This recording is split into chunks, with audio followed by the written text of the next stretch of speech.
Hi, Marcus. How are you today? Very well, Andy. Thank you so much. That's great that you agreed to talk to us a little bit more after the interview because our podcast with you was mostly concentrated on your book, Mental Models, and on your experience of coaching people through that. But most recently, I know that you have dedicated a good chunk of your time to OKRs, and that That's made right. me really curious. So that's what I wanted to talk to you today to add to the podcast is how do you link mental models to OKRs and how was this transition for you? Not that you have left mental models, but why are you working with OKRs now? Yeah. Well, to start with, let's talk about what OKRs are. It's a framework for planning, for goal setting, and it can be used for goal management as well. And whole companies run on the backbone of OKRs. For example, Google adopted OKRs. By the way, OKR means objectives and key results. It's a very, very simple structure for planning. You have one line stating your objective and around three lines showing how you will measure your progress towards that objective. So it's very, very simple. And then you set several or many OKRs for one organization. It's a beautiful, simple, very elegant process for planning. And so I was saying that Google adopted it in their early days when they had about 35 people, 40 people working for Google. And still today, it's the backbone for their planning. And many other companies adopted, thousands of companies of all kinds and sizes all around the world adopted OKRs as well. So it's a very known methodology now. But I began to use it for personal use as well. And that's why I say now that OKR, they are fantastic for planning of any kind. And So mental models is a way that I found to create better OKRs or to plan better. So I can give you a couple of examples if you want. yeah, that's great because I just wanted to by watching your interview with Johnson a couple of times. I read your book, by the way, guys. You can click in the link in the post if you are receiving this via different social medias. There's a link for you to click to read the book. I think it's worth reading it. So I was just curious to know that how one would go from mental models to OKR. So that was the question for me. Okay. And of course, you have been applying to companies, but how do you apply for a personal life? And that's important for our audience and for our community, that how can they improve their lifestyles and achieve goals, make better choices. I think it's important because that's what we are about, the momentum life choices. How Mhm. can one empower their choices, their decisions using OKR? Okay. Well, the mental model that started it all for me was a mental model I acquired reading Stephen Covey's book, The 7 Habits of Highly Effective People. It's a classic, very well-known book, very good as well. And one of the principles or habits that he has there is to start with the end in mind. And I believe that this is fundamental for anyone who wants to live in an intentional way. And I am fascinated, I am really obsessed about this concept because I don't want to waste my life. I want to Absolutely. spend every minute, every hour moving towards clear objectives or running my life based on what I want to achieve, what I want to leave as a legacy. And for me, this is to live in an intentional way. And if you want to live like that, you have to use the mental model, start with the end in mind. You have to think, what do I want my life to be about? What I want to leave? What I want to achieve?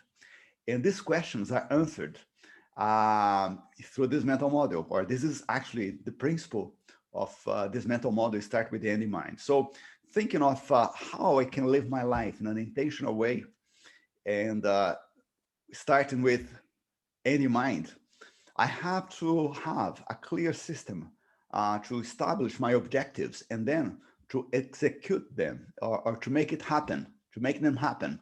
Because to plan and not to execute, it's probably one of the worst kind of waste of time wasting. You are just spending time like planning something, and unfortunately, it happens a lot, not just in personal lives, but in companies as well. So statistics says that, for example, more than 80% of our New Year decisions, that kind of decision that this year I will get fit, this year I will get healthier, or I will eat better, I will have better relationship with my husband, wife, or whatever. So 80% is never achieved. And most of them are left behind before February comes. So in companies, it's not that better. Less than 50% of what is decided as strategic initiatives in companies are never executed. Sorry, yes, more than 50% are never executed. That's right, yeah. So that means that we waste a lot of time planning, structuring things and so on, and we never get it done. OKR I consider OKR a framework. That's a kind of mental model as well. It's actually a set of many mental models. And OKRs, they help you not just to plan, but to execute as well. So you make that happen. That's a big difference for me. No, that excellent. Pardon me. So I was talking to you another day, and then you even use that with your grandchildren in your family. You can use the even most trivial things in day-to-day life. That was so simple, you said, because when we look at it to say, well, it might be so complex to set up, I'm not going to even go there, right?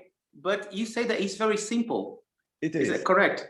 It is correct. The concept is extremely simple, because what you have is just what I said. You have one line, one statement saying, this is what I want to achieve. For example, I want to have better health this year, or I want to improve my spiritual life, or I want to improve my relationships. So you establish the objective there. And it's always with a time frame, this year, or this quarter, or in the next 3 years. And then you decide how you're going to measure, or what you're going to measure, to allow you to perceive or to understand if you are moving towards that objective or not. Mm-hmm. And this is where the beauty of OKRs are, because our human nature takes us to think about tasks. We are obsessed with tasks, of crossing the line there. So if I tell you, Andy, you have to run a marathon, so probably you start like thinking of tasks. Well, I have to start doing this, and so on. And then you get that pleasure of crossing the line there and saying, I did it. Well, the problem is tasks not necessarily are a good indicator of progress, especially when you want to do something new. You've never done it before. You will try to execute those tasks, but you are not guaranteed that you have the result you want. I'll give you an example. Many people want to lose weight. And so what they do is they say, I'll start a diet. So they heard about a diet of, let's say, low carb or keto or whatever. And they start dieting, usually Mondays, isn't it? Well, you cannot be sure that low carb will work for you, for example, because bodies are different. Or you cannot not be sure as well that you will be able to keep it for many weeks or months.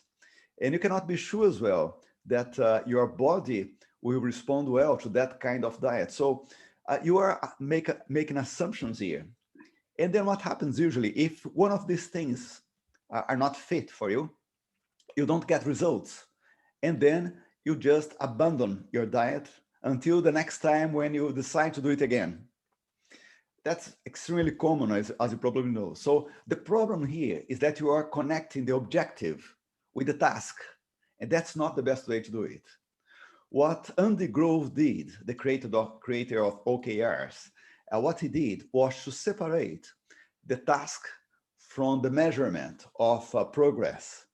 So when you think about, let's say that my objective this year is to have a great health in 2021, or to have my best health ever this year.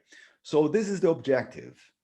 How am I going to measure it? Well, I can think of the index for the relation between mass, corporal mass, and what's the name again? EIMC.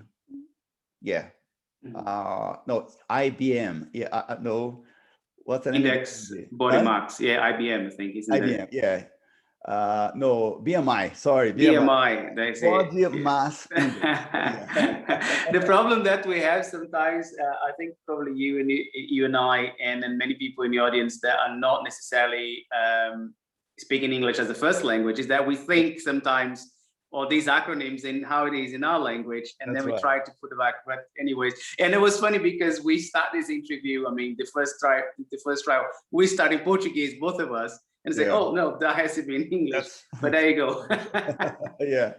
So my objective is to have a better health, and I will measure it by checking the index of my body mass. Okay, so that's an indicator, that's a measurement. Also, I can measure it by the amount of, or the length, or how much I can run. For example, I want to do 5 miles in half an hour or whatever. That's a bit too much. Yeah, 5 miles in 40 minutes. So that's a measurement. So, I can't talk about yourself. I know about me, but you might be faster. Yeah. So the key results of OKR are exactly it. It's the way that you measure it. So if I want to change my weight, it can be as simple as, well, I have to lose weight to be healthier. My doctor told me I have to lose weight, and I have to lose 8 kilos or 15 pounds, whatever. So you have a clear measurement of progress towards your objective. And that also helps you to keep motivated, because you are monitoring and you're looking at it, and it changes the way you see how things are progressing also, right? That's right. And but the thing is, now I'm free from the tasks. I mean, from the boundary of the tasks related to the objective. For example, if my if my key result, one of my key results is to lose weight, I need to lose 8 kilos. If I start a keto diet, and if it doesn't work for me because I'm not able to keep eating only what the keto diet tells me to eat, that's not a problem. I don't have to change my OKR. I change the task. And if I change it and it still doesn't work, it doesn't matter. I change it again. So it gives me a space or scope for experimentations. And so I will not get discouraged as well when the first one doesn't work, because I know that's just a test. We are constantly testing alternatives. So I just you're not, in other words, you're not slave to the task, you're committed to the results. Exactly. That's the perfect definition of the key result. And that's the beauty of OKR. You set yourself free from the tasks. You are committed to the result, and then you try whatever is necessary to make that result happen. And something very important as well, you regularly have to check if your OKR or your key result, the key R, if they are progressing, if the numbers are changing. If they are not, something is wrong. So you have a clear way to measure progress. That's what an OKR is for a personal level. Okay, yeah. Well, Marcus, thank you so much for that introduction. And I want to tell you that it's been great for me to learn that, and the community also. Guys, subscribe to the channel. Momentum Light Choice, about empowering choices, empowering decisions. And Marcus is one of our friends, associate, and he's here also to support you. So click on the link, get in touch with us, get in touch with Marcus direct, get the book, watch the podcast, and that's what we want for you. And I really appreciate, Marcus, your time, and let's keep talking about that. Thank you so much. Fantastic. Well, so if you ask me, how do I do it in my personal life? Well, I have different areas. if you ever did that wheel of life, usually coaches love it. Do the wheel of life when you have the let's say 8 areas of your life, like relationships, spirituality, health, finances, work, and so on. And then you said you score yourself, your level of satisfaction on those areas. Well, let's suppose that you have one of your areas that is really low, finances, let's say, very common nowadays with the pandemic, unfortunately. But let's say that your finances, you're not happy with your finances. So what you do, you set up an OKR for your finances. OKRs are for anything that you want to change. So if you want to change your finances, that's what I do. I set an OKR for, let's say, 3 years, a very long-term OKR, but most commonly 1 year OKR. And this OKR could be something like to improve my finances in 2021. So this is the objective. Key results. My cash reserves should go from X to Y. My net worth could be from M to N and whatever. So you set up the way that they will measure progress. So that's my OKR for the year. But then I set an OKR for a shorter term. So if I want to improve my finance in 2021, what am I going to plan this quarter or the next quarter? So I create one OKR or more than one for the quarter. And that OKR will give me more details about how I will measure progress that quarter. So I can create the OKR saying I will start a new business next quarter. How I will measure progress towards that. Then I have the KRs there, the key results, to measure progress towards that objective as well. So, and then I do the same for another area of my life, for example, my health, as I mentioned, and so on. That's how I plan my life using OKRs.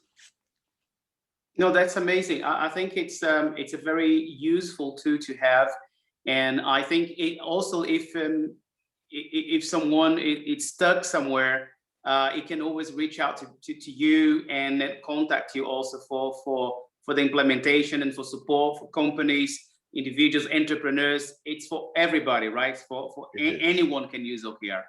That's right. Companies especially, they can benefit a lot from it, because when you set OKRs in a team context or even company-wide context, what you have is you increase engagement, because it's not the boss telling you what to do. Usually the board of directors, for example, they set the strategic goals and the strategic OKRs as well. Mm-hmm. And that is spread through the whole company. And then every department, every team, they will look at those OKRs and ask themselves, how can we contribute towards these objectives there, company-wide objectives? And then they set their own OKRs. So engagement increases because they feel like there is an ownership, a sense of ownership of those objectives there. And also you increase engagement, you increase results, and you have an alignment of efforts as well. And mostly you have the strategy of the company being communicated at every level. And that's something really rich, very hard excellent. Without OKRs. And that's a big gap as well. No, that's excellent. I think yeah, it'll be great to have you also talking more about companies, probably in another episode, another time. And I really thank you for your time now, Marcus. Guys, please do listen to the podcast and let's engage more. Thank you very much, Marcus. Thank you very much for inviting me, Andy. Thank you. Bye. The best.